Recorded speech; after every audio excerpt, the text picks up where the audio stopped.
ಯಾರ್ದು ಇಲ್ಲ, ಬಣ ಯಾರ್ದು ರಮೇಶ್ ಕುಮಾರ್ ಅವ್ರದ್ದು ಇಲ್ಲ, KH ಮುನಿಯಪ್ಪನವ್ರದ್ದು ಇಲ್ಲ. ಆ ರಮೇಶ್ ಕುಮಾರ್ ಅವರು ಯಾರು ನಾಮಿನೇಷನ್ ಹಾಕಕ್ಕೆ ಬರೋದಿಲ್ಲ, KH ಮುನಿಯಪ್ಪನವರು ಯಾರು ನಾಮಿನೇಷನ್ ಹಾಕಕ್ಕೆ ಬರೋದಿಲ್ಲ.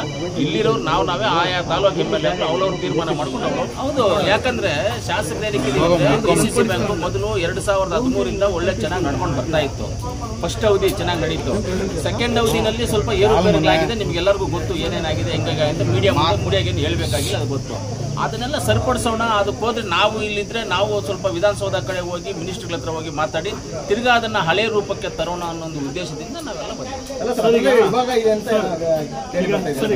ವಿಭಾಗ ಇದೆ ಅಂತ ನಿಮ್ಗೆ ಕೇಳಿ ಬರ್ತಾ ಇರೋದು, ನಮ್ಮಲ್ಲಿ ಯಾವುದು ಕೇಳಿ ಬಂದಿಲ್ಲ. ರಮೇಶ್ ಕುಮಾರ್ ಯಾರ್ದು ಇಲ್ಲ, ಬಣ ಯಾರ್ದು ರಮೇಶ್ ಕುಮಾರ್ ಅವ್ರದ್ದು ಇಲ್ಲ, KH ಮುನಿಯಪ್ಪನವ್ರದ್ದು ಇಲ್ಲ. ಆ ರಮೇಶ್ ಕುಮಾರ್ ಅವರು ಯಾರು ನಾಮಿನೇಷನ್ ಹಾಕಕ್ಕೆ ಬರೋದಿಲ್ಲ, KH ಮುನಿಯಪ್ಪನವರು ಯಾರು ನಾಮಿನೇಷನ್ ಹಾಕಕ್ಕೆ ಬರೋದಿಲ್ಲ. ಇಲ್ಲಿರೋರು ನಾವೇ ಆಯಾ ತಾಲೂಕು MLA ಅವ್ರವ್ರು ತೀರ್ಮಾನ ಮಾಡ್ಕೊಂಡು ಅವ್ರವ್ರು ಮಾಡ್ತಾ ಇದ್ದಾರೆ.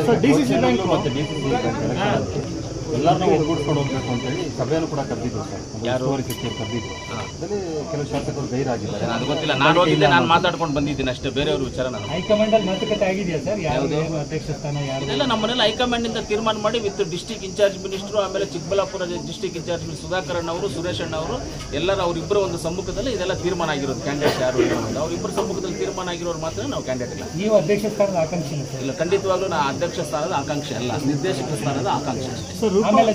ಆಮೇಲೆ ಮುಂದಕ್ಕೆ ನೋಡೋಣ ಯಾರು ಗೆಲ್ತಾರೆ, ಹೆಂಗ್ ಗೆಲ್ತಾರೆ ಅನ್ನೋದು ಆವತ್ತು ಗೊತ್ತಾಗುತ್ತೆ. ಎಲ್ಲ ಕ್ಯಾಂಡಿಡೇಟ್ಸ್ ಎಲ್ಲ ಗೆದ್ದು ಆಚೆ ಬಂದ್ಮೇಲೆ ತಾನೇ ಗೊತ್ತಾಗೋದು ಯಾರು ಬರ್ತಾರೆ, ಯಾರು ಭ್ರಷ್ಟಾಚಾರ ಇರುವಂತ ಸಂಸ್ಥೆ ಸರ್. ಹೌದು, ಈಗಾಗಲೇ ಗೊತ್ತು ನಿಮ್ಗೂ ಕೂಡ. ಅದು ಹೆಂಗೆ ಸರಿಪಡಿಸಕ್ಕಾಗುತ್ತೆ? ಖಂಡಿತವಾಗ್ಲೂ ಸರಿಪಡಿಸ್ತೀವಿ ನಾವು.